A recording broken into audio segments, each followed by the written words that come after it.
আপনাদের অনেক অনেক শুভেচ্ছা ও ভালোবাসা জানিয়ে শুরু করছি অনুষ্ঠান খেলার জগৎ।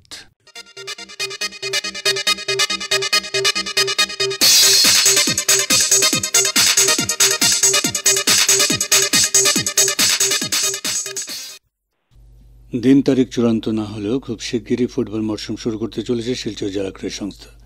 এছাড়া আগামী 15 জুনের পর ফুটবল একাডেমির প্রশিক্ষণ শিবির শুরু হবে। এ নিয়ে আকাশবাণীর সঙ্গে একান্ত সাক্ষাৎকারে জানালেন শিলচর জেলা ক্রীড়া সংস্থার সভাপতি শিবব্রত দত্ত। কিছুদিন আগেই আমরা কণিকা স্বামী ভলিবল কম্পিটিশন শুরু করেছিলাম। একদিনের কম্পিটিশন ছিল এটা, কাছাড় জেলা ভিত্তিক কণিকা স্বামী ভলিবল। তারপরের দিন আমরা রাকেশ রঞ্জন দেব স্মৃতি, এটাও একটা ইন্টার ক্লাব ভলিবল কম্পিটিশন আমরা করেছিলাম। তারপরে আগামীতে আমাদের ফুটবল মরশুম শুরু হয়ে যাবে। ফুটবল মরশুমের জন্য আমরা ট্রান্সফার প্রক্রিয়া যেটা হয় সেটা ইতিমধ্যে আরম্ভ হবে এবং তারপরেই আমরা পরিকল্পনায় যাচ্ছি কিভাবে ফুটবল মরশুমটাকে শুরু করা যায়। কারণ আমাদের অনেকগুলো ডিভিশন খেলা হয়ে থাকে, super division, first division, second division, third division এবং ফুটবলে আরও অনেকগুলো। এই ফুটবল ক্যালেন্ডারটাই আমাদের জেলা ক্রীড়া সংস্থার সবচেয়ে লেংদি টুর্নামেন্টগুলো হয়। তো আমরা শুরুটা যদি ঠিক সময়ে করতে পারি তাহলে আমার মনে হয় আমরা খুব ফলপ্রসূ হব, খুব সুন্দরভাবে শেষ করতে পারবো। কারণ আমাদের মাঠের সমস্যা রয়েছে, একই মাঠে বিভিন্ন প্রতিযোগিতামূলক খেলা হয়, কাজেই আমরা ঠিক সময়ে শুরু করার দিকেই এগোতে চাইছি। ইদানিং আমরা একটু বন্ধ আছে খেলাধুলা, কারণ কি এই সময়টা আমরা মাঠ প্রিপারেশনের জন্য আমরা চেষ্টা করছি। কারণ অনেকগুলো খেলা ইতিমধ্যে হয়ে গেছে এবং মাঠের অবস্থা ঠিক ভালো নেই। মাঠটাকে পরিচর্যা করতে হবে, মাঠটাকে প্লেয়েবল কন্ডিশনে নিয়ে আসতে হবে, এই পরিকল্পনা চলছে। সন্তোষ ট্রফি এবং ক্যাপ্টেন এনএম গুপ্তা, এই দুটো একটা বড় টুর্নামেন্ট আপনাদের মধ্যে আছে, চিন্তা ভাবনা রয়েছে, এই দুটার ব্যাপারে কিছু বলবেন? নিশ্চয়ই বলবো, কারণ কি আমরা ইতিমধ্যে আমাদের আসাম ফুটবল অ্যাসোসিয়েশনের জেনারেল সেক্রেটারি ডক্টর সাংরাং ব্রহ্ম এসে গেছেন। উনি আমাদের আমন্ত্রণে জেলা ক্রীড়া সংস্থায় এসেছিলেন এবং উনার প্রেজেন্সেই আমরা ফুটবল একাডেমি গঠন করেছি জেলা ক্রীড়া সংস্থায়। সেই ফুটবল একাডেমি গঠনের সময় শুরুতে ইনগুরেশনটা উনার হাত দিয়ে হয়েছিল। আসাম ফুটবল অ্যাসোসিয়েশনের সাধারণ সম্পাদক উনি আমাদেরকে প্রতিশ্রুতি দিয়ে গেছেন যে শিলচরের মাঠ এত সুন্দর, এখানে কেন সন্তোষ ট্রফির আয়োজন হবে না। তাই তো উনি আমাদেরকে বলে গেছেন যে উনি এই বছরেই চেষ্টা করবেন যাতে সন্তোষ ট্রফি খেলাটা শিলচরে করা যায়। কারণ সন্তোষ ট্রফির আয়োজন হলে এখানে উনি পরিকাঠামো দেখে গেছেন, সব ঠিকই আছে। বলেছেন হোটেলের অবস্থা কীরকম, আমরা বলেছি ভালো ভালো হোটেল রয়েছে এখানে, সন্তোষ ট্রফি আয়োজন সম্ভব। কাজেই আগামীতে আমরা আশাবাদী যে সন্তোষ ট্রফি আয়োজন হবে। এবং এনএম গুপ্তা ট্রফি আমরা গত বছর আমরা করেছি, এই বছরও আমাদের পরিকল্পনায় আছে। যদি সব কিছু ঠিকঠাক থাকে নিশ্চয়ই আমরা এনএম গুপ্তা ট্রফি আবারও করব, এইটুকু আমি বলতে পারি। আর ফুটবল একাডেমি যেটা এখানে চালু করার কথা ছিল, তো সেখানে কোনো নাম অন্তর্ভুক্তি বা যারা কমিটি রয়েছে সেই কমিটির তারা কার্য বা কর্মকাণ্ড কি শুরু করেছে? দেখুন, আমরা ফুটবল একাডেমি শুরু করে মানে ইনগুরেশনটা হয়েছে, তাতে আমরা বলেছিলাম যে 15 জুনের মধ্যে নাম নথিভুক্ত করার জন্য, এবং অনেকেই নথিভুক্ত করেছে নাম। আমাদের এই ফুটবল একাডেমির চেয়ারম্যান রয়েছেন অতীতের দিকপাল ফুটবলার জহর পাল রয়েছে এবং আমাদের একটা কমিটি রয়েছে। সেই কমিটির কাছে আমাদের অফিসে গিয়ে, জেলা ক্রীড়া সংস্থার অফিসে গিয়ে সবাই নাম নথিভুক্ত করতে পারবে।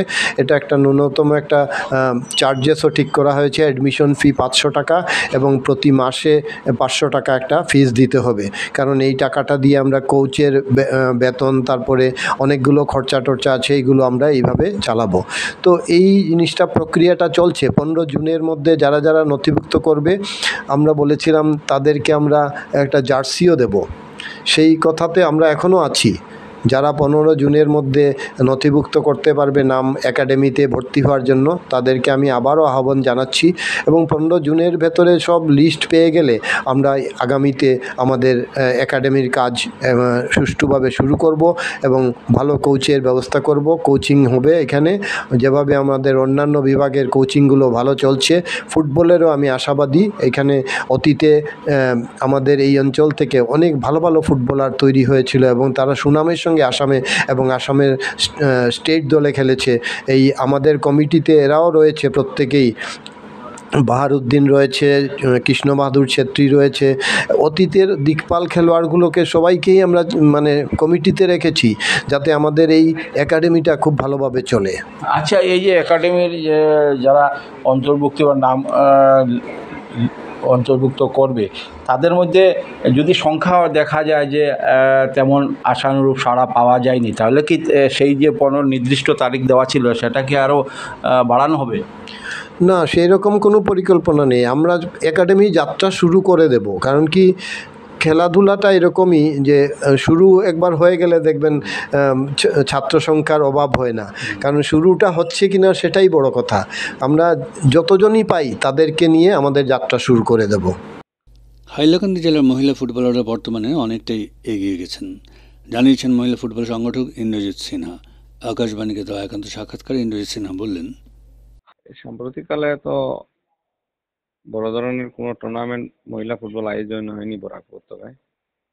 মোটামুটি চলতি ফুটবল মৌসুম সবেমাত্র শুরু হচ্ছে। জুলাই থেকে ফুটবল মৌসুমের ডাকে কাটি করবে। আসাম ফুটবল অ্যাসোসিয়েশন মেয়েদের ফুটবলের জন্য আসাম ক্লাব প্রিমিয়ার মহিলা ফুটবল চ্যাম্পিয়নশিপ চলতি জুন মাসে আয়োজন করতে যাচ্ছে গুয়াহাটিতে। এই প্রতিযোগিতায় অবশ্য বরাক উপত্যকাতে কোনো ক্লাব অংশ নেবে না, কারণ প্রিপারেশন তেমন হয়নি। আগামীতে হয়তো কোনো ক্লাব নিতে পারে তিন জেলা থেকে। এবং এখন বর্তমানে কোনো টুর্নামেন্ট নেই। এখন মানে মেয়েগুলা তাদের নিজ নিজ এলাকায়, সংশ্লিষ্ট এলাকায় তাদের অনুশীলন চালিয়ে যাচ্ছে। সাম্প্রতিককালে বন্যার জন্য অনেকটা প্রশিক্ষণ শিবির বন্ধ ছিল, এখন আর ধীরে ধীরে এবার উঠে আসছে। আমরা একটা পরিকল্পনা নিয়েছি বরাক উপত্যকার মহিলা ফুটবলের জন্য। এই হাইলাকান্দি উমেন্স ফুটবল একাডেমি এটা এস্টাবলিশ হতে যাচ্ছে আগামী অগাস্ট মাসে। অগাস্টে এটার রূপরেখা দেওয়া হবে, আর ফাইনালি কাজ দেওয়া হবে দুর্গা কালী পূজার পরে। এটাতে উদ্দেশ্য হইল যে যারা মহিলা ফুটবলে খেলছে তাদের ভবিষ্যৎ সুনিশ্চিত করে দেওয়া, কিভাবে এরা এগিয়ে যাবে, কিভাবে খেলবে, কিভাবে করবে, এই ধরনের একটা পরিকল্পনা নিয়ে আমরা সিইও রঞ্জিতা সিনহাকে সামনে রেখে মানে আমরা একটা পরিকল্পনা নিয়েছি। এবং আমরা হাইলাকান্দি জেলা প্রশাসনের সঙ্গে আমরা মেয়েদের জন্য পৃথক মাঠের দাবি জানাবো। কেননা মেয়েরা সম্ভবত মাঠের অনেক অসুবিধা হচ্ছে। সরকারি তরফে যদি মাঠ দেওয়া হয় তাহলে অবশ্যই এই অঞ্চলে মহিলা ফুটবলের বিকাশ ঘটবে। দ্বিতীয়ত, আমরা খেলো ইন্ডিয়া প্রকল্পের আওতায় আমরা মেয়েদের জন্য আলাদা একটা খেলো ইন্ডিয়া সেন্টার দাবি অনেকদিন থেকে করে আছি। অবশ্যই সরকার ইতিবাচক সাড়া দিচ্ছে। আমরা লিখিতভাবে আমরা খুব শীঘ্রই এটা আমরা আসাম সরকারের কাছে তুলে দেব, যাতে এই খেলো ইন্ডিয়া সেন্টারটা মেয়েদের জন্য পৃথকভাবে দেওয়া হয়। আরো এই ধরনের কিছু পরিকল্পনা নেওয়া হয়েছে। হয়তো সম্ভবত এই অগাস্টের ভিতরে আমরা লিখিতভাবে আমরা হাইলাকান্দি জেলা ক্রীড়া আধিকারিকের কাছে পেশ করব। এবং শুধু এটা হাইলাকান্দির জন্য নয়, বরাক উপত্যকার জন্য আমাদের জন্য একটা ভালো একটা ফিডব্যাক দেবে মহিলা ফুটবলের। তৃতীয়ত, আমরা আমাদের এই বরাক উপত্যকার মানে এই সময়টা 3-4টি মাস কমসে কম বর্ষার আবদ্ধে ডুবে থাকে। কোনো সময় ফ্লাড, কোনো সময় বৃষ্টি, কোনো সময়। এই জন্য আমাদের হাইলাকান্দি উমেন্স ফুটবল একাডেমি আমরা চিন্তা করছি, আমাদের মেয়েদের তো ঘরে বসে অনেকটা প্র্যাকটিসে মার খাচ্ছে। ওদিকে আমরা শিলচর ফুটবল একাডেমির সাথে আমরা যোগাযোগ করছি, অন্তত 15টা মেয়ে যাতে শিলচর ফুটবল একাডেমির প্রশিক্ষণের ব্যবস্থা করা যায়। এই নিয়ে শিলচর ফুটবল একাডেমিও আমাদেরকে ভালো সাহায্য করে যাচ্ছেন। সুবিমল ধর শিলচর ফুটবল একাডেমির উনি অনেক ভালো মানুষ এবং ফুটবলের জন্য অনেক দক্ষ মানুষ।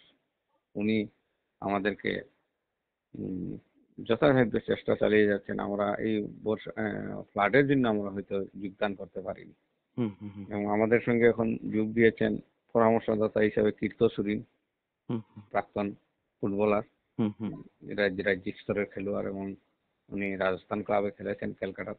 হুম তৃতীয়ত আমাদের অভিজিৎ সিংহ নামের একটি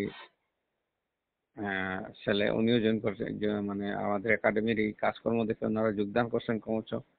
আমরা খুব শীঘ্রই আমরা এই বর্ষাটা না কমলে তো হঠাৎ বৃষ্টি, হঠাৎ অনেক সময় ফ্লাডও এসে যায়। হুম হুম হুম আমাদের তো কোনো গতিবিধি ঠিক নেই, মাঠগুলো সব চারিদিকে এখনো জল রয়েছে। হুম হুম গতিকে মেয়েরা প্র্যাকটিসে যেতে খুব মানে অসুবিধার, মেয়েগুলার নিতান্ত গরিব মেয়ে, হুম হুম এদের ঘর বাড়িগুলো সব ফ্লাডে ডুবন্ত অবস্থায় থাকে।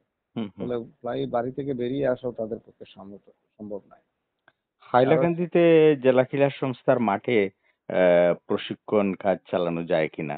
এবার তো মাঠ ঠিক হয়েছে, হুম হুম ওনারা ভাববেন প্রশিক্ষণ, জেলা ক্রীড়া সংস্থা যদি ওনারা ভাবলে মানে হয়তো সম্ভব হবে, কেননা জেলা ক্রীড়া সংস্থার মাঠ তো মাত্র 3 বছর পর খেলায় ফিরেছে।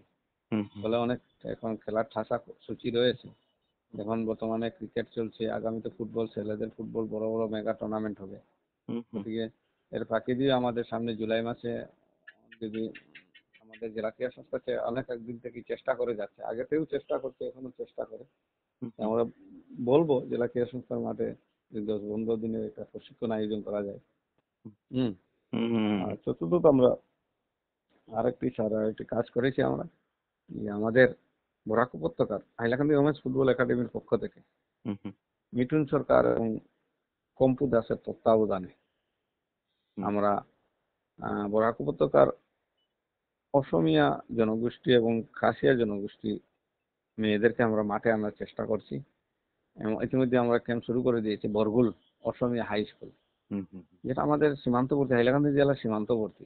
হুম হুম খাসিয়াপুঞ্জি, এই আমাদের উত্তর কাঞ্চনপুর খাসিয়াপুঞ্জির এবং সেই বদরপুরের বর্ডার, হুম এই দুইটা গ্রাম।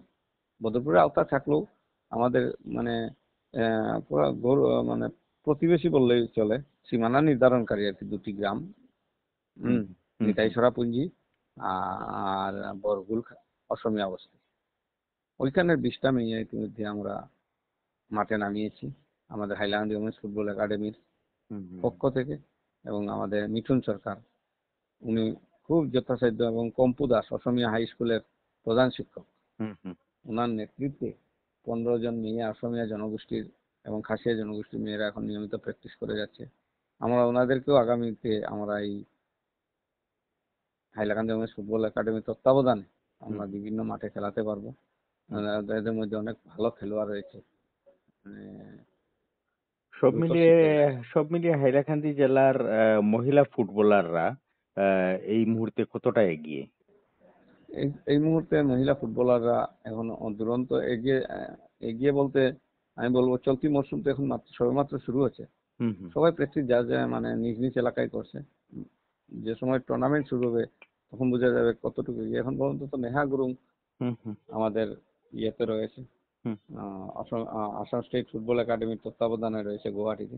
হুম হুম আর আমাদের সম্প্রতি অল ইন্ডিয়া ফুটবল ফেডারেশন একটা স্কাউটিং করেছিল, হুম হুম সেই স্কাউটিং এ আমরা রুকসানা খানম লস্কর, সুপ্রিতা মালাকার, অনামিকা সিংহ, এদের মতো মেয়েদেরকে আমরা পাঠিয়েছিলাম, হুম এদের যাতে শিখতে পারে।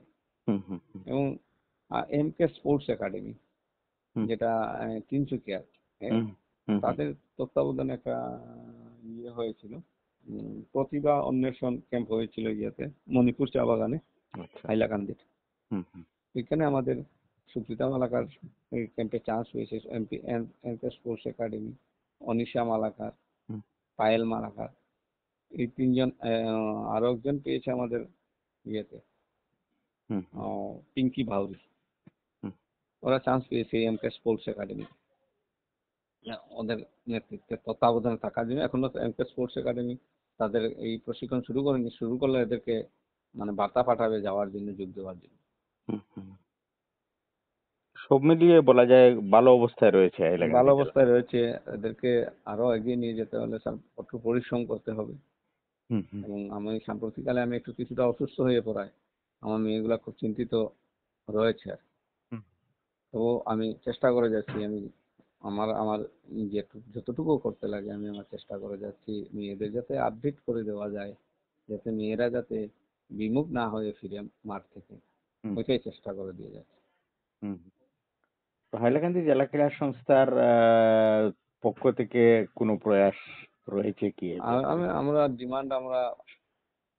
ডিমান্ড দিব, আমরা ওই যে যেমন আমরা মাঠের জন্য আমরা ডিমান্ড দিচ্ছি, হুম হুম পৃথক মাঠের জন্য।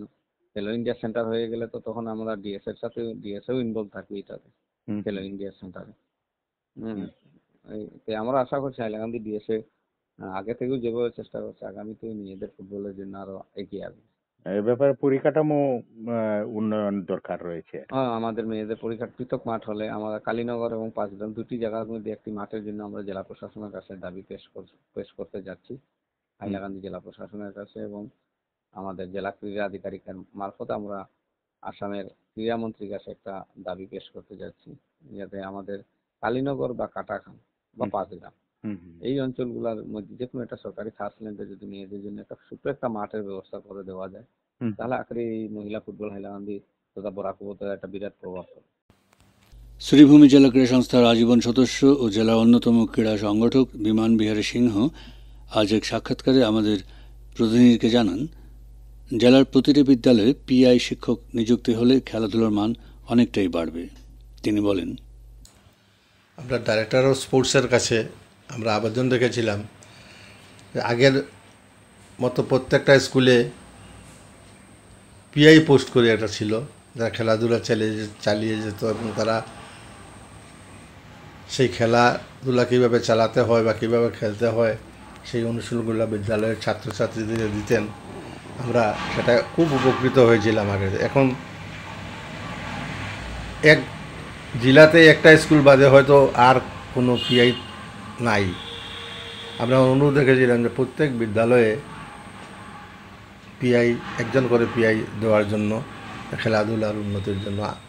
বহুদিন হয়েছে, সেই কথাগুলা আসাম সরকারের কাছে গেছে কিন্তু কোনো ফল হয়নি।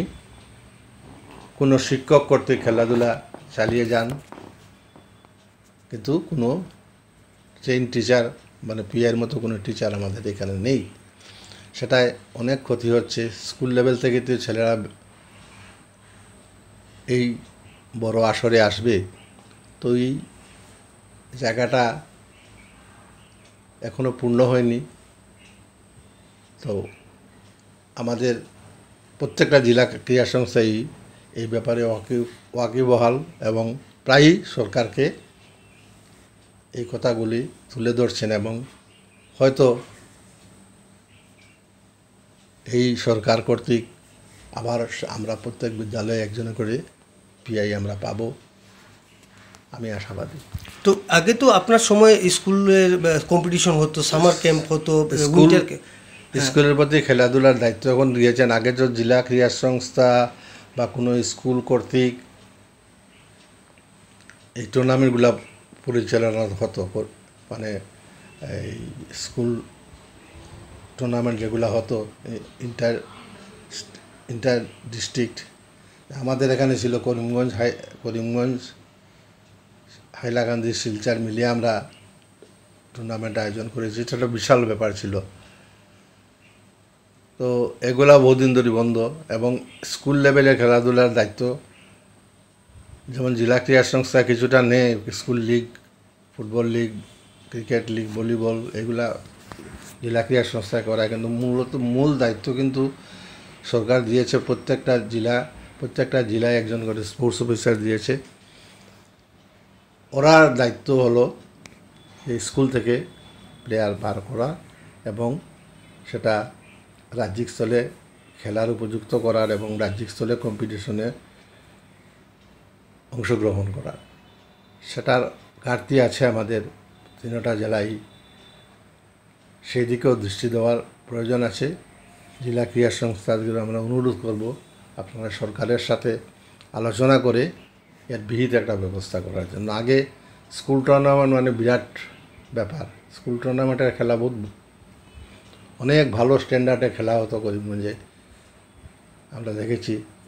বা এইটা স্কুলের টুর্নামেন্ট না আর কেজন চলছে আমরা বুঝতে পারি না, এমন মানে খেলাধুলা এখানে স্কুল লেভেলে হতো আর কি। তো এইসব চেষ্টা করলে হয়তো আবারও ওইগুলা ফিরে আসবে। আর যদি এইরকম প্রতিযোগিতামূলক না থাকে খেলোয়াড়দের মধ্যে, তো খেলায় এগিয়ে যায় না।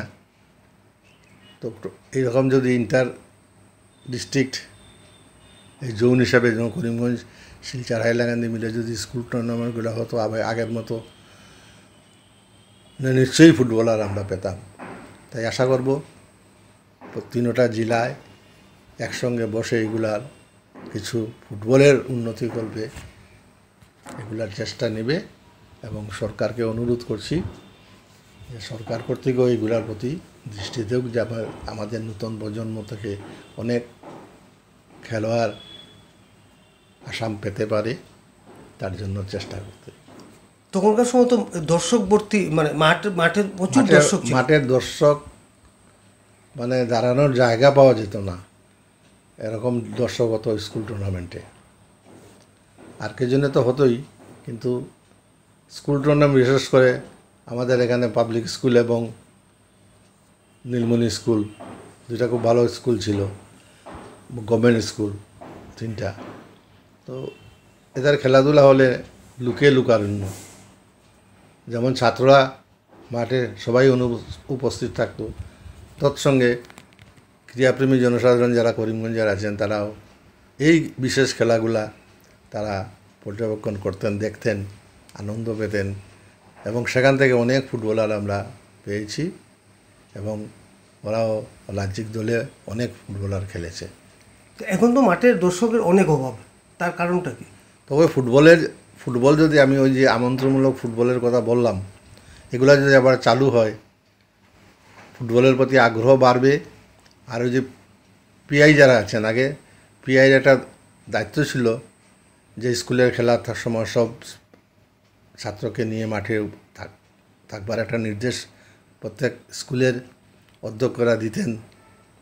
এখন নেই এগুলা।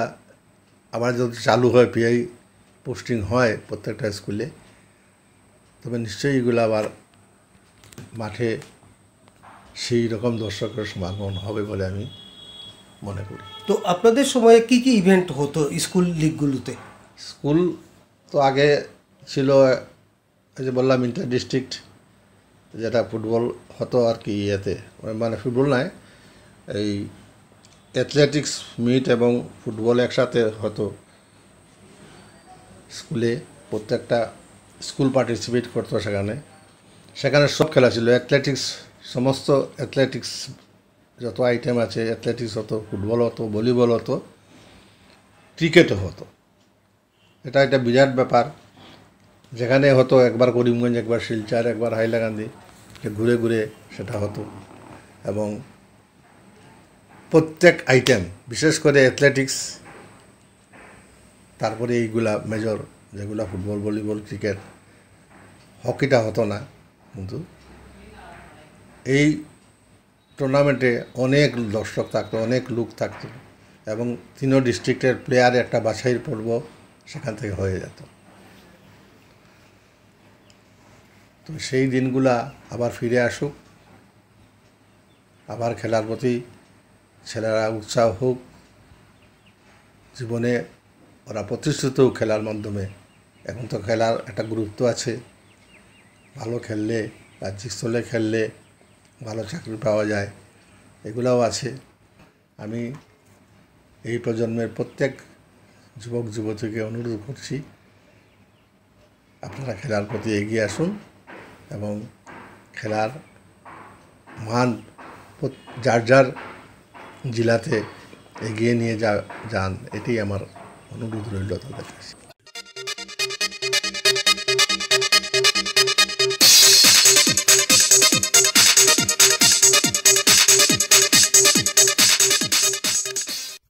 শ্রোতা বন্ধুরা, খেলার জগৎ আজ এখানে শেষ করছি। আপনাদের সঙ্গে আবার কথা হবে আমাদের আগামী অনুষ্ঠানে। আপনারা ভালো থাকবেন এবং অবশ্যই সুস্থ থাকবেন। এবারে বিদায় নিচ্ছি, তবে তার আগে জানিয়ে দেব, উপস্থাপনায় ছিলাম অনির্বাণ জ্যোতিগুপ্ত, সাক্ষাৎকার নিয়েছেন রতন দেব, জসীমউদ্দিন লস্কর ও নবেন্দু দাস। অনুষ্ঠানটি সম্পাদনা করলেন কৃষ্ণেন্দু ভট্টাচার্য এবং প্রযোজনায় হিতব্রত ভট্টাচার্য।